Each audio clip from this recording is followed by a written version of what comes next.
In this video, I will show you an example of working with for loops, or a while loop it is actually, but between two dates. So I create like a date interval, and then I want to be able to type in a frequency. So I say I have date 1 could be today, and date 2 would be in a year from now. And then I can make a for loop that calls a function and makes something happens repeatedly based on a frequency I type in as a third variable. So 1 year, start and end date, and then I could type in every 30 days, once a month. I wanted to do something in between there. Let's grab a cup of coffee, and then let's just get going.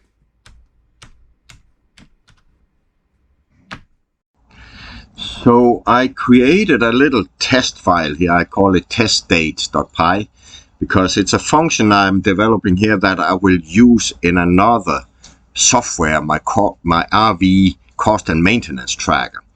But this test file here will show you the functionality, and then later I will show you how I implement it into a bigger software. So the first thing I do, I import some modules here called datetime. And from that, I want to include date time and time delta. These are two functions that I want to use. And then the first thing I do here is I define 3 variables. I want my start date, that's the first date input, and then the date input 2, that's the end date. So I want something to happen between 2 dates here. And then I have another field here I call frequency for how often I want things to happen within these 2 dates. And the next thing I do here, I need to make sure that the dates that are usually text fields when you pull them in from somewhere externally, that they get converted to a date variable. So in the actual use situation where I'm going to use it, all these 3 values here, the 3 variables, they will be pulled in from a CSV file. And the CSV file is actually text. It contains text. So I need to convert these here to date. And this one, the frequency, I need to convert to a number. The next thing I do here, I now convert the variables from text to date. So I create first, let me jump down here to line 10. So I say I have my date time that can convert a variable. So I say I create a new variable that says date, and I call it increase because I will be using it to increase for each loop. I will increase the value of that date with a number set in the frequency. So date increase in the beginning equals date input when I start. So that's my start date. And from that date, it will increase with a number of days set up in the frequency. So my date increase equals to, and then now I convert it to a date variable. So that's where I use the datetime function called up here. And this here is the command where you can put in parameters for how you want to format the date. So you use this strp time function that is defined in this module called datetime. And here I want the y, the percentage sign, and y, that's the year, and that's the year formatted as, for instance, 2022. Then I want a dash, and then a percentage sign with the month, and that's the padded month. So that means month 1 will be written as 01. And then a dash, and then the percentage sign for date, and that's the padded date as well. So that means it will be 01, 02, 03, and so on. So that's the date format I want. And why do I want that specific date format? That's because the CSV file I already have, where I have a lot of dates from another software that has been entered, they are all shown in that format. So I want my dates here to show in the same format. And that I can define with this here date time and then the strp time function, and then set these different variables out here. I do the same to my date 2. I format it, I make it to a date format, and then format it with these parameters out here. And then the last thing I do, I make a frequency object that is the integer value of frequency. That's the number value. So now the dates are converted to date values, and the frequency value here that I call frequency objects is the number value of frequency. That's a step you have to do when you import from a CSV file, always. The next thing is I create my loop. It's actually not a for loop, it's a while loop.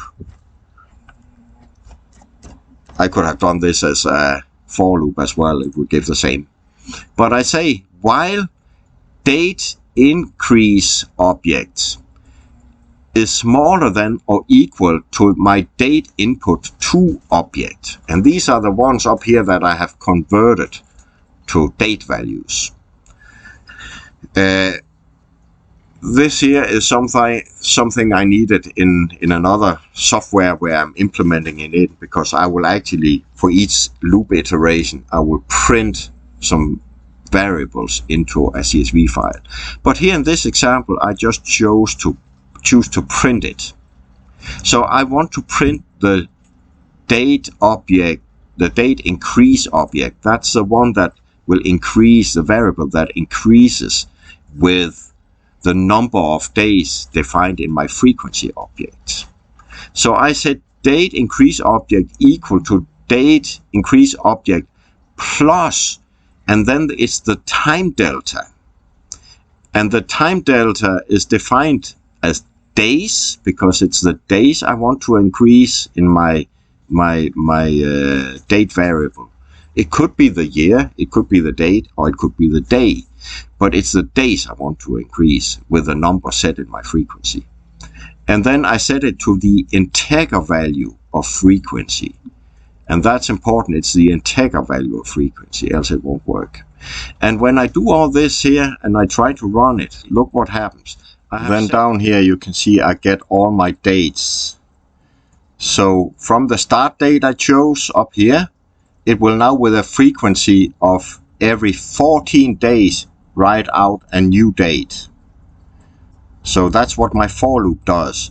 And of course, instead of printing a new date, I could make it do something else. And that's kind of the start you can see up here. I could make it write something to a CSV file or make it do something else.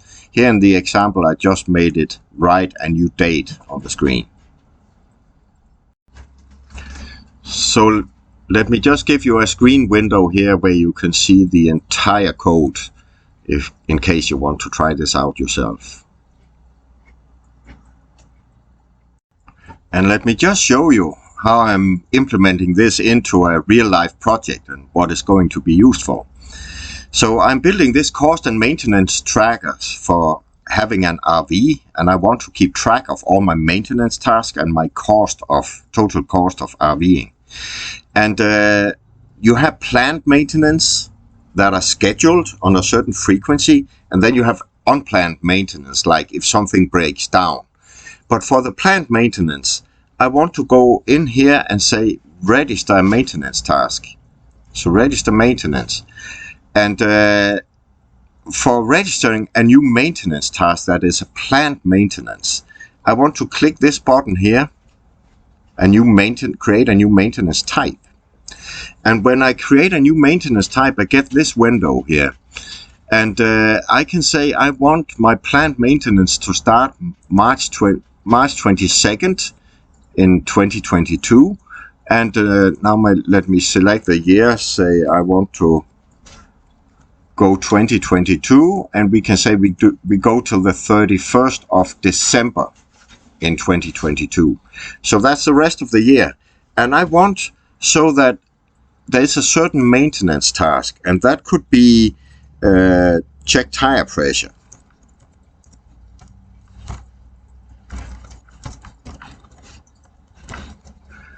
And I want to do that every 30 days. Once a month, I want to check the tire pressure, because that's important when you drive.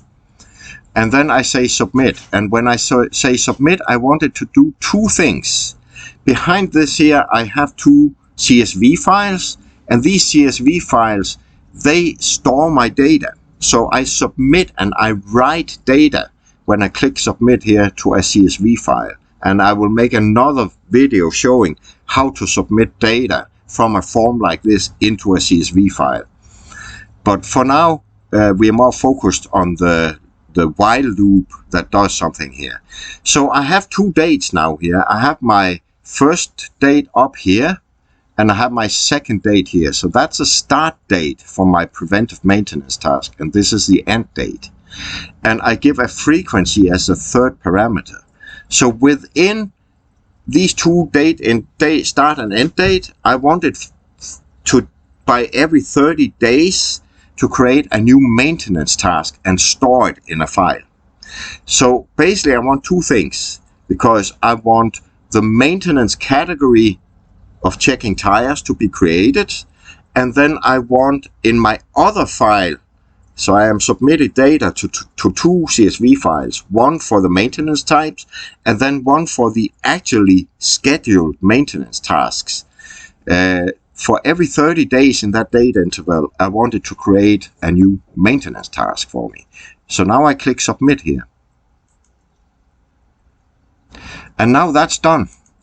And then let's try to view our data files. So I made a function down here when I can call and I can show my files here. So let me see. This is maintenance types first. That's where I submitted the new, you can see, check tire pressure, and it starts on this first date here and it ends on this date. And then my frequency was 30 days. That information is stored in this here called maintenance type.csv file. And then I have my actual maintenance task. This was a maintenance type, but the actual maintenance tasks, they get stored here. So try to look now here. I have checked tire pressure, and here I have the dates. Here it has the minutes of seconds and seconds as well. But you can see I have one here on March 1st. It comes twice here, it looks like. But then I have it again in April. I have it again in May, I have it in June, I have it in July, and so on. And it continues all the way through the rest of the year. So it just does it for every month for the rest of the year. I must have typed in, no, it's good enough. So you can see the month increasing down here. So that's because I have done it before, so now it has a double. So it starts over again somewhere down here. You can see this here are actually the ones I just wrote to the file. So that's what it's going to be used for. So that's what my little while loop is used for. That's to creating all these maintenance tasks for every month. I hope you really enjoyed this video here from Python Learning by Doing. If you did, and if you found this helpful, please hit the like and the subscribe buttons so that we can continue to make more videos like this. That would help me out a lot. So thank you in advance. Also check out the links here on the screen. There will be links to other videos from Python Learning by Doing.